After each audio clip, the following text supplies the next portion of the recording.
Once upon a time, there was a king. One day, he called his servants and said, "Whenever I say, 'That's great,' then give one bag of gold coins to the one whom I praise." One day, the king went for hunting with his soldiers. He went into a forest and saw an old man planting a tree nearby his house in the forest.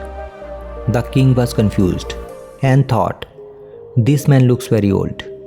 He is planting a tree. He must be knowing that he could not eat the fruits of this tree. So why he is planting?"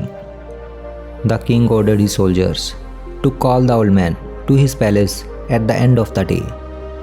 In the evening, old man appeared before the king. The king asked the old man, "How old are you?" The old man replied, "Sir, I am 81 years old."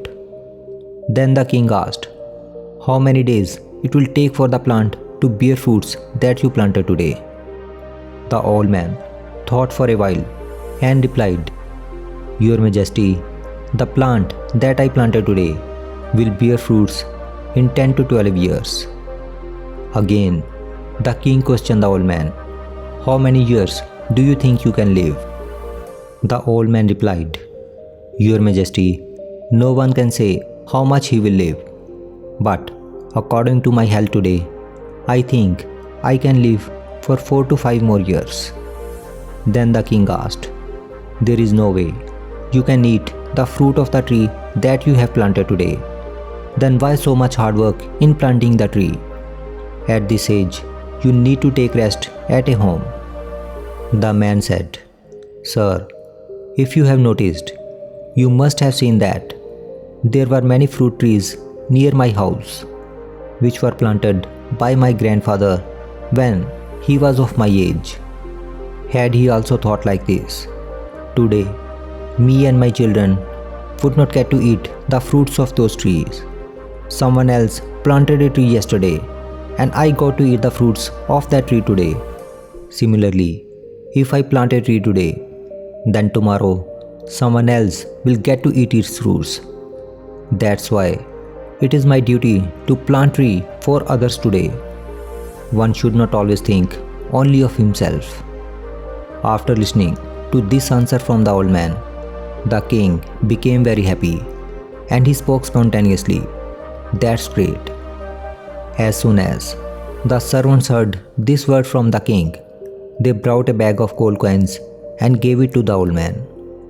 The old man said, "Sir, the tree that I planted today will bear fruits after many years, but I have got its fruit today in the form of these gold coins."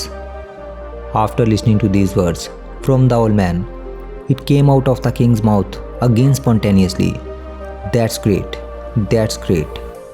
When the king's servants again heard these words from the king's mouth 2 times, they again gave 2 bags full of gold coins to the old man. The old man took those 3 bags of gold coins and went back home happily. If we see in our lives, then we will find that when we do any good deed and do not expect anything in return, then one day you will definitely get its reward in the future. For example, if you plant a tree today, then after few years when that tree will grow up, other people will sit under its shade and eat its fruits, and then you will get their blessings. Good deeds can be done in a variety of ways. You can feed poor people, help orphans, teach poor children, help people with disabilities, help the homeless, plant a tree, or you can feed the street dogs. Good deeds done selflessly never go in vain. When you do a good deed selflessly, you will feel the happiness and satisfaction immediately in your heart. The result of your selfless work will be more than your imagination. Therefore, always remember that you have not lived today until you have done something for someone who can never repay you.